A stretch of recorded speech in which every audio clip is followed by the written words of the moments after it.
welcome back to the Okaloosa Today show. And today our guest is Public Works Director Jason Autrey. Welcome, Jason. Hey, Kathy. Although, let's see, he's going to kind of talk about what we've got going on this year and try to wrap up the year. But I say wrap up, a lot of those capital projects continue on and into the new year. But we're glad to have you and to get an update on all kinds of projects. We're going to start with some roads and stormwater and maybe finish with the Crestview Courthouse and things like that. So what can you tell us about projects that are taking place right now in road and stormwater? Well, as you know, in Public Works, it's not just the roads and stormwater, but we do have facilities, and we're excited about several large projects that we have going on. From a road transportation perspective, we have several initiatives coming from different fronts. The county itself, with our gas tax, we are doing several really big projects. Fairchild Road, part of that was a dirt road up by the Bob Sykes Airport. We're paving that. We're going on that right now. Foyshaw Parkway, it's a new road. We're trying to get an alignment that will go from Highway 90 up to the airport itself to give direct access, which we think will really open up that airport area. Now, does Fairchild go, I know it goes all the way through, does it go to Highway 90 as well? Yeah, Fairchild Road goes from 90 up to Airport Road. That's what I thought. It's just the and southern. So does Foyshaw doesn't exist. We're actually getting ready to build that one. It's a new road. Okay. We'll take John Gibbons Road where it turns now and we'll extend it down to 90. So you'll be able to get on either side of the runway directly off of 90. And it's going to be huge for the businesses out there. Okay. There's been a lot of talk about how they want to develop industries out there at the airport, and they always talk about access. And so we're going to give them that access. We've got employees that live on the south side of the airport that want to get up to Airport Road, and they won't take Fairchild because it's a dirt road. It's a clay road. It washes out in the rain. We've recently put a bridge on that. And it's long. And it's a long road, but we're going to fix that problem. So not only do we get a safer road to travel on, but it's much less of an environmental impact. And from a maintenance standpoint, it saves us from having to grade the road. So we're really excited about those projects. The state, they're also doing a really interesting project in the Crestview area. They've just started up what's called an IJR, an Interchange Justification Report, for the interchange between Antioch Road, or PJ Adams Parkway, and Interstate 10. It crosses over right there in front of the elementary school, but there's been a lot of talk about we need more access to the interstate, and we're trying to find ways to alleviate traffic off of 85. Right now, 85 crosses under the interstate, and it's a bottleneck. It's just like an hourglass. It's the choke point. Traffic gets bad. The logic behind it is if we can find a way to get more traffic over to the west side, we can maybe ease up some of the congestion inside of Crestview proper, which is good. And then in a joint initiative, which is really interesting, is the state DOT, Department of Transportation, and the county. We've teamed up, and we're doing a project. We're doing PJ Adams Parkway. It's been ongoing for several years, yes. and right now we're in the middle of a $4.4 million grant. We're doing the design for the widening of that roadway, which is really exciting. Yeah, we're going to take it to 4 lanes. It's, as we all know, it's a 2-lane road now. About 2 years ago, we did what we called an emergency overlay. The surface of that road was just getting so bad that literally rocks were flying as cars were driving over it. We put a new surface on it, but we're designing it to become a 4-lane roadway now. And then connecting some of those other arteries to it, and then possibly connecting those to I-10 down the road. I know that Commissioner Harrison, Commissioner Bowles have been really behind those projects, and the state. Yeah. The whole point is to try and get it so that the residents that are in that area can get out and about faster and better. So that's the first step. We're really looking at a big picture. Maybe one day. Great. Maybe one day we'll be able to go all the way around the west side of Crestview. Those are long-term plans, but that's how we have to think. Right. Just because they aren't easy to do and they aren't cheap to do. So we got to put a lot of planning in up front. Well, definitely a lot going on at the airport, and a lot going on with that I-10 corridor and 85. So, and Fairchild Road has been a long-term project as well. Yeah. So, really excited about that one. Just had the county engineer went up there today, and he had an on-site meeting. They are getting ready to pave the southern portion of the dirt half. So there's a bridge almost in the middle of it, and they're preparing the base. They're thinking they might pave as early as Friday. It could be next week. A lot of that's weather dependent. But they're going to get the first bit of new asphalt on that roadway. It's been a real good project for us. It came in under budget, what we estimated, which is what we'd hoped we could do. And we want to finish that way so we can take the money that we save and put it on other roadway projects. But it's moving forward now. It's about $2 million worth of work that we're doing out there that we really believe is going to help with moving traffic around the airport and help those businesses that work at Bob Sykes. Okay. Well, let's talk about stormwater. Yeah, we have plenty of that, that's for sure. We have a project we're doing right now on South Avenue, and unfortunately we have two types of projects. We have those that we have to react to, the emergency kind of projects, and those that we plan for. We like the ones we plan for because that means nobody's in trouble. But unfortunately the reality is systems fail, and South Avenue is a prime example of it. It's a cut-through road between the central part Too and busy. the busy right part of Fort Walton Beach, exactly. And it had a sinkhole that appeared in it one day. And so we've got the road closed right now. The crews are out there working. It's very difficult circumstances. The pipe's down in water. It's a large pipe. It was corroded. The bottom of it was gone, but we're replacing it. And we firmly believe that when we do that, we're really going to improve the drainage situation out there at South Avenue. Well, and Jason, we're going to talk about, you kind of touched on it, and we're going to talk about how you all plan for your big projects and your emergencies and things like that. But I think it's important to mention, too, that, I started working here 10 years ago in November, and I remember when it rained, I knew what I was going to be doing all day. Right. Whatever I had planned for that day, I might as well forget about it because I was going to be doing flooding roads. Yeah. And and then now I get up and I'm like, it's raining up. And then I get to work and I'm not doing press releases on flooded roads all day. So I want you to know that Public Works is making a difference. Sometimes y'all don't always hear that from the residents, and unless it's in their area, sometimes they don't realize what's going on. But I can definitely tell I know there's not been a lot of money, but there's been huge changes going on. Well, when I wake up and it's raining, I have those same concerns because we know we're about to get to work. We got a great group of guys and men and women that go out there and they do the unenviable task of working in just unruly conditions, nasty weather, but making it so people's houses don't flood, so that people can get to and work from and work safely. It's a hard effort that they put into it, but we do appreciate that. It is. Yeah. It's a big issue for those people. Absolutely, absolutely. Okay, so that's South Avenue. Go ahead and talk about Gap Creek, and Lake Lorraine is another. Yeah, that's a big focus. That's a great example of one that was a planning project, but we took some infrastructure that was failing, and with county crews, replaced a whole lot of pipe. It's a great start. I want to be real clear that when we do stormwater projects, it's pretty rare that you solve the problem forever. But it's steps, and we take bites out of the apple, and we feel that was one that was a great improvement for that residential area. And there's more to come. We're working on that as we plan ahead. Gap Creek is a water quality project. It's over in the Sylvania Heights subdivision area off of Lovejoy. Notorious issues for flooding out there. We've found a way to improve the capacity to get that water off the ditch next to Lovejoy, get it into a retention basin so it can recover and treat that water, make it cleaner, which eventually gets into the creek, Gap Creek, which eventually gets into the bayou, which eventually gets into the bay and the Gulf. So all that work we do feels a tremendous improvement for our asset, which is our people, to make sure that they're safe, and plus our environment. Yeah, to have that water quality perspective. Yeah, it's huge. Part of stormwater too. So. It's a big aspect of what we do. Okay, now we've talked about several large projects. I think our audience would really like to hear how do you get to that point to where you see that work in the field? It starts from somewhere. This is one of our largest departments, as we were talking about earlier. I think the public would like to know how you all plan, especially those that are saying, I've had a problem for I don't know how many years, How do y'all plan? How do you answer those calls? And as I said earlier, there's two types. There's the emergency responses, which we got to do what we got to do, and then there's the ones that we program in. So we'll put the emergency ones aside, and how do we program projects?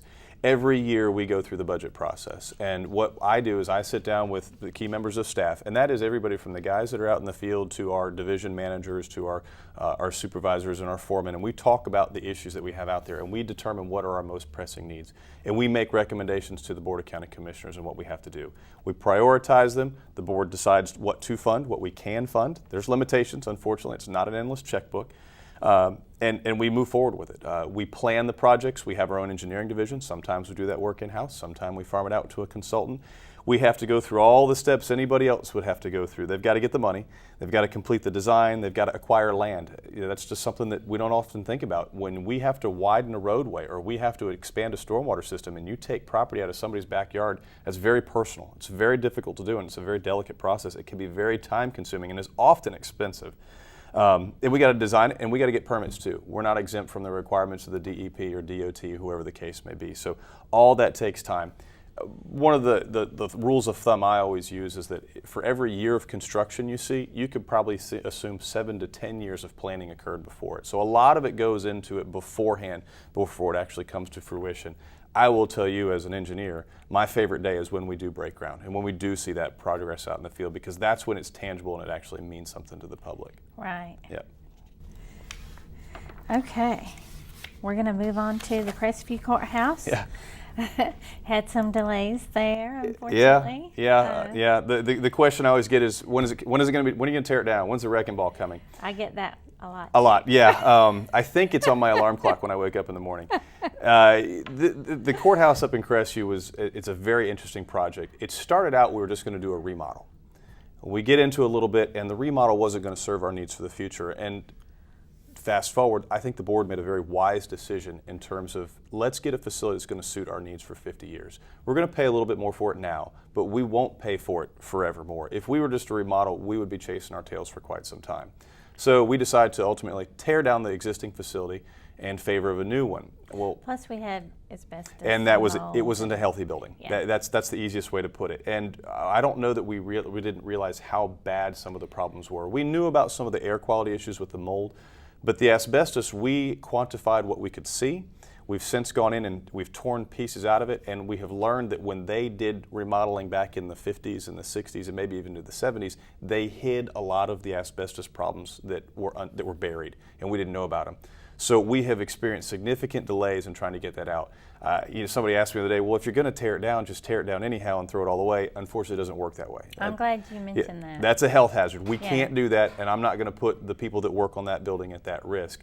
But we're making good progress. The abatement contractor is on site now. We're working through the various pieces of it. There's tile, there's mastic, there's ceiling tile, there's all sorts of materials in there they're treating now.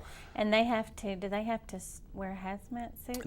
It is a contained facility. Yeah, it's a contained air control facility. Yeah, okay. They cannot breathe it. It's definitely an ordeal. Public can't go in the building right now. In fact, I won't let staff go into the building. So it is certainly an effort. While that is going on, we're wrapping up the design. So we're at about 90% plans with the architect and the design build team.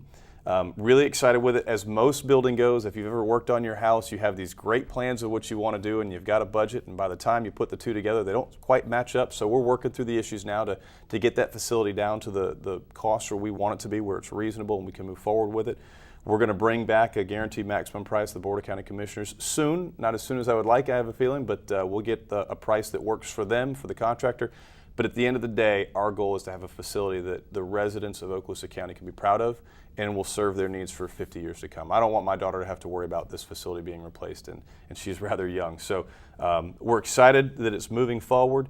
If you drive past it now, you'll see we're actually doing some of the prep work outside. There's some utility relocations we have to do. We're doing some measures to protect the trees that are out there. But we're excited with that project and its progress. And as soon enough, it will come down, and once it gets going and we put that new facility in, it's going to come up very, very quickly, and we're quite excited about it. And you ran across something in the footprint about the zoning? Oh, yeah. That's kind of an interesting fact. Little unique story. The courthouse has been there since the mid-50s, or early 50s. 1953 is when it was built. When they built it on that piece of land, there was a road that went underneath it, and they never vacated it. So there is currently a right-of-way that runs underneath the courthouse. Also, the zoning that the city of Crestview has on the courthouse itself does not allow for a courthouse to exist there. So technically, if we tear it down, we can't put a courthouse back. We're very fortunate. We've got great neighbors in the city of Crestview that are working with us to resolve both of those issues. But it was one of those unforeseen circumstances. Who would have thought you couldn't build a courthouse where the courthouse existed because the zoning didn't allow it? But that was one of the discoveries we happened across. That's a story, another story to add to the construction. We'll put it on a plaque somewhere. Yeah. Courthouse. Absolutely. That's for sure. Okay, we're going to move on to now that it's getting cooler weather. Are we as worried about Zika? We're going to be. We're always going to be worried about. Yeah, we're always going to be cautious about mosquito-borne vectors or diseases. Zika is the one that has been a hot topic this year. We have been very fortunate in Okaloosa County. The only cases of Zika that we have been presented are called travel-related. So there are people that went to a different location and came back with the disease. We have had no instances where a mosquito has bit somebody locally and transmitted it to somebody else in Okaloosa County. That's very, very important to us. We continue to monitor that, and there's instances where we do have a confirmed Zika case, like the travel-borne instances. What we do is we work very closely with the health department, and we have a spray protocol that we follow. Every other day for 10 days, we spray a half-mile radius around that residence parcel to make sure that all mosquitoes in that area are killed. The adult mosquitoes, and those are the ones that can bite and transmit. That clearly is having a positive impact. It is a little bit of a stress on our staff, but we've only had a few of those instances where we react quickly, and it's worth it.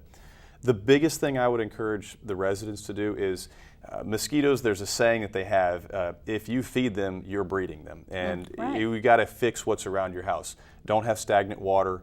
Don't have places where the mosquitoes can feed or breed, tires with water sitting, a pail, a kid leaves a bucket outside. A teaspoon is all they need. It doesn't need much Dr. at all. Chapman. It doesn't need much at all. And you can get rid of those. And then when you're outside, be smart. If it is getting cooler, wear a long sleeve shirt. Yeah. If you're outside for a while and it's warmer, put on mosquito repellent. Even sunscreens now, some of them have mosquito repellent built into them. That's the way you can protect yourself.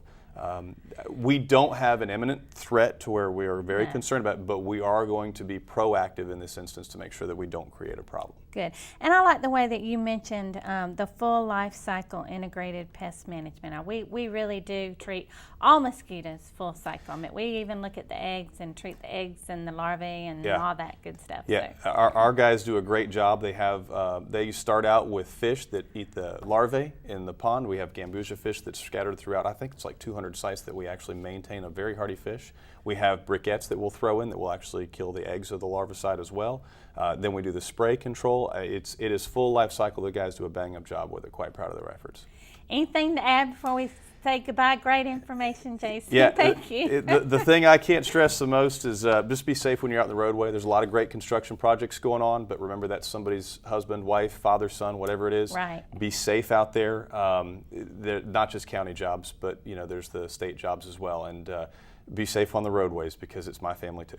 That's right. Thank you very much, Jason. Sure. And we will move on to the public information update. Just want to let you know about a few events going on at your county extension.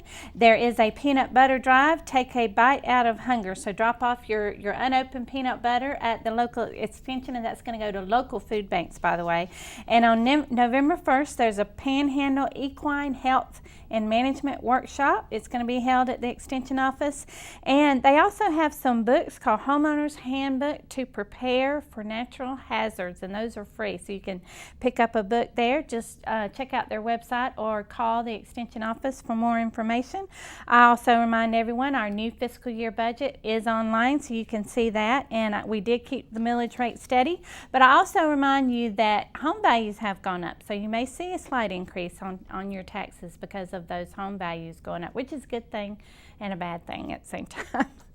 Okaloosa Public Arts has brought some beauty and art to public places. That's their mission, and they have done a new art competition in the Okaloosa County Administration building, so come and check out that art. And we want to thank Okaloosa Public Arts and the artists for sharing their talent with us. We have some photos of that. And then on behalf of the county and cities of Destin and Fort Walton Beach, thank you for watching. Thank you to Cox, and we will see you next month.